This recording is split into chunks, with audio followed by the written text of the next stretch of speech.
Привет, с вами Роман и канал Умная Автоматика. Давно не виделись. Со мной все в порядке, я жив-здоров, просто сейчас очень много домашних хлопот и время не позволяет мне, к сожалению, часто писать видеоролики и то же самое с трансляциями. Я решил их приостановить, потому что вам тоже, смотрю, некогда, приходит все меньше и меньше народу, мне тоже некогда, поэтому мы их отложим до осени, до сентября, в сентябре продолжим. Буду потихоньку рассказывать все новости здесь. Все, что запланировано, делается и движется. Ну, движется, конечно, медленно, потихонечку. Нас 5000 уже подписчиков, с чем себя и вас поздравляю. Большое вам за это спасибо, что вы меня не покидаете, что вы смотрите и что вам интересно. Сегодня у нас на обзоре контроллер Lilitech ZL7816A. Это регулятор температуры и влажности, контроллер. Вот его мануальчик. Контроллер простой, в принципе, умеет поддерживать температуру, умеет поддерживать влажность. Больше ничего не умеет. Ну, для инкубатора, в принципе, годится. Если не, ну, небольшой, скажем так, то в принципе можно использовать нормально. Значит, что в нем необычного? Во-первых, то, что он содержит в себе диодный мостик. То есть его можно питать как постоянным, так и переменным напряжением. Полярность подключения постоянки 12 вольт не имеет значения, ну, потому что там дальше стоит выпрямительный мост. Этот блок ко мне попал в ремонт. Человек попросил, он брал на спек, попросил перепрограммировать его немножко на другой функционал. И вот прислал вот этот блок посмотреть, что с ним не так. Здесь выпаяно одно реле, в частности реле нагревателя для использования в инкубаторе, и выведены провода для подключения твердотельного реле. Реле увлажнителя осталось на месте. Микроконтроллер китайский ST, это расширение портов. И вот с ножки идет управление уже на транзистор, на включение реле.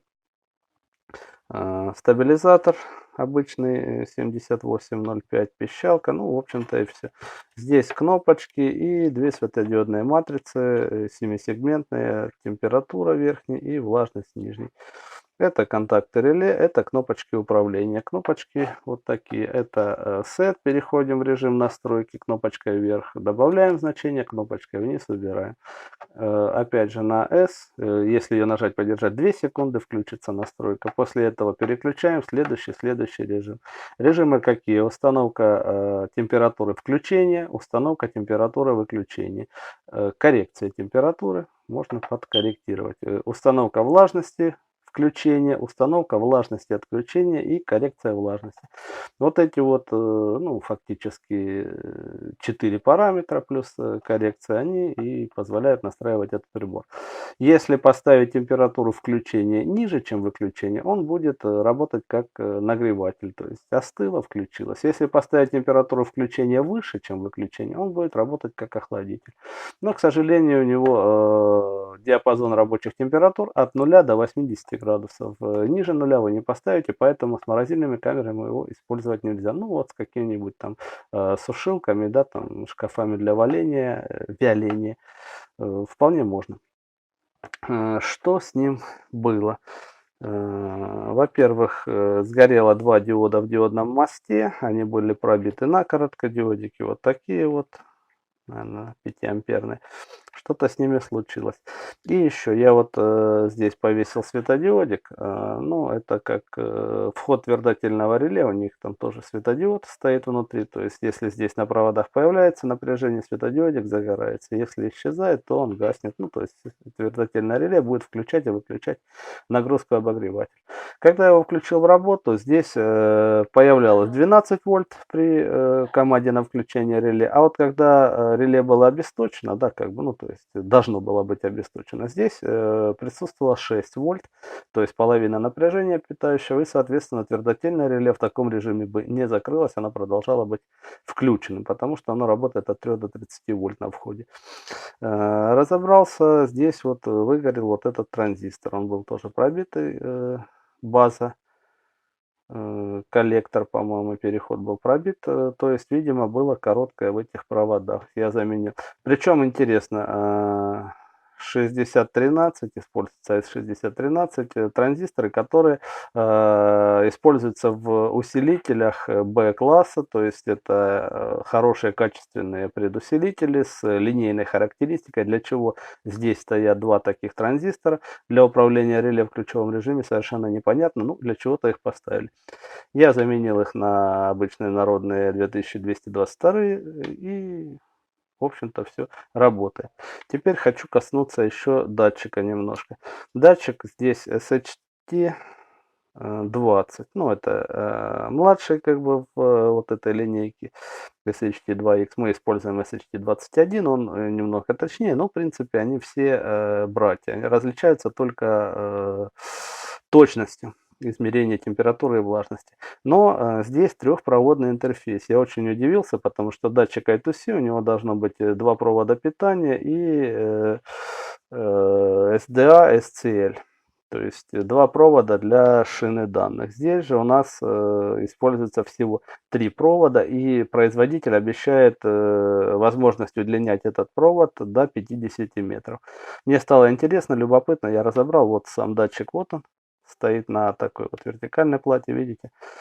А здесь у нас стоит целый микроконтроллер. Микроконтроллер пиковский, ну вот как от Tiny. 8-битный маленький восьминогий микроконтроллер, но тем не менее это микроконтроллер, то есть здесь стоит вот два транзистора ключика, здесь стоит стабилизатор, вот он, и диодный мостик, то есть вот этот интерфейс, он как раз таки работает через этот встроенный микроконтроллер. Микроконтроллер опрашивает датчик и потом дрыгает проводком и как бы уже передает данные сюда в микроконтроллер. То есть, если вот эта штука у вас сломается, то, ну, если вы не сможете именно такой же точно купить, то вам придется купить весь микропроцессор, ну, то есть весь блок автоматики, потому что здесь интерфейс, естественно, свой, естественно, закрытый, и как он работает, вам никто не расскажет. По качеству монтажа, ну, качество монтажа так на 3 с плюсом, потому что пайка вроде как ручная, да, вот видно, что она напаяна, но совершенно не отмыта. Флюс везде на плате присутствует, видите вы или нет, вот он. Это, конечно, ну, неаккуратно, да. Подбор элементной базы, ну, не знаю, китайцы, в принципе, они всегда китайцы, поэтому они всегда стараются удешевить и сделать самое простое. Потратить минимум средств и ресурсов, но то, что здесь датчик нормальный цифровой, SHT, это, конечно, несомненно плюс, потому что вот то, что ставят в XM18, это, конечно, мягко говоря, не совсем то. Ну, вот здесь вот SHT20. Хотя все портит, конечно, вот этот микроконтроллер, который уже общается с основным блоком по какому-то своему интерфейсу, и по какому понять мы вряд ли сможем. Хотя можно, конечно, провести реверс-инжиниринг, но не знаю, будет ли кто это делать. Так, сейчас я соберу этот датчик и кое-что вам еще покажу. Все, датчик собран, и теперь можно включить его в работу. Включаем, быстренько пробежимся по меню и посмотрим, как он работает. Этот светодиод, напоминаю, он у нас обозначает, имитирует подключенное твердотельное реле. Включаем в работу, подаем 12 вольт, 3 раза моргает индикатор, и появляется вверху температура, внизу влажность. Вот сейчас включено и увлажнение, и обогрев. Причем светодиоды, они разного цвета, обратите внимание, чуть-чуть.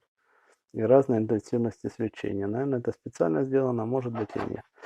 Показываю панельку, то есть вверху температура, внизу влажность, кнопочка Set настройки, кнопочка вверх, вниз, и здесь два светодиода сигнализируют о том, что выходы включены.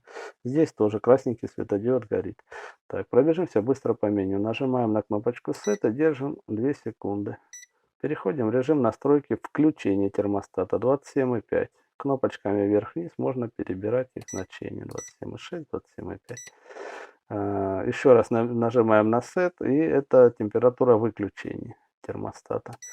Следующий это коррекция. У нас, если вдруг наш термометр показывает неправильно, мы сравнили его с образцовым, мы можем здесь откорректировать его показания в этой точке. Это важно.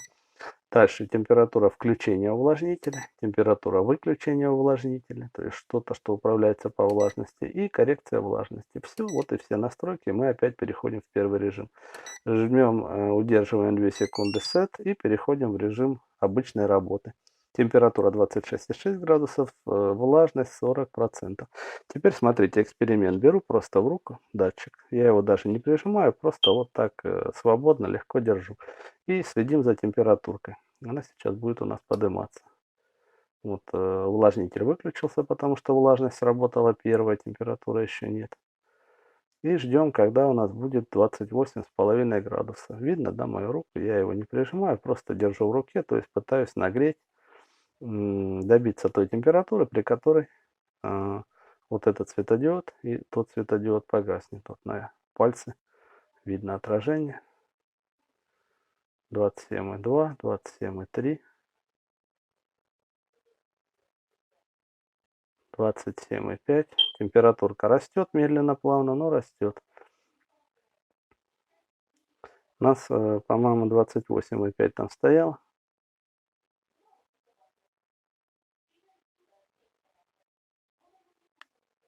Все, выключилось.